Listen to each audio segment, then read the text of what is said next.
Hi friends, നമുക്ക് ഈ വചനം വായിച്ചു നോക്കിയാലോ. ഇത് പാപമോചനത്തിനായി അനേകർക്ക് വേണ്ടി ചിന്തപ്പെടുന്നതും ഉടമ്പടിയതുമായ എൻ്റെ രക്തമാണ്. മത്തായി സുവിശേഷം 26-ാം അധ്യായം 28-ാം തിരുവചനമാണ്. എന്താ നമുക്ക് നോക്കിയാലോ.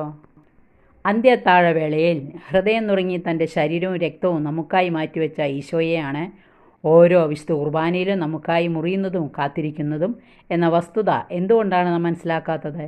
അവർ ഭക്ഷിച്ചു കൊണ്ടിരിക്കുമ്പോൾ യേശു അപ്പമെടുത്ത് ആശീർവദിച്ച് മുറിച്ച് ശിഷ്യന്മാർക്ക് കൊടുത്തുകൊണ്ട് അരുളി ചെയ്തു, വാങ്ങി ഭക്ഷിക്കുവിൻ, ഇതെൻ്റെ ശരീരമാണ്. അനന്തരം പാനപാത്രമെടുത്ത് കൃതജ്ഞതാ സ്തോത്രം ചെയ്ത് അവർക്ക് കൊടുത്തുകൊണ്ട് പറഞ്ഞു, നിങ്ങളെല്ലാവരും ഇതിൽ നിന്ന് പാനം ചെയ്യുവിൻ, ഇത് പാപമോചനത്തിനായി അനേകർക്ക് വേണ്ടി ചിന്തപ്പെടുന്നതും ഉടമ്പടിയതുമായ എൻ്റെ രക്തമാണ്. എൻ്റെ അവിടുത്തെ ആത്മീയ ഭോജനം ഭക്തിയോടെ സ്വീകരിക്കാൻ നാം മടി കാണിക്കുന്നത്?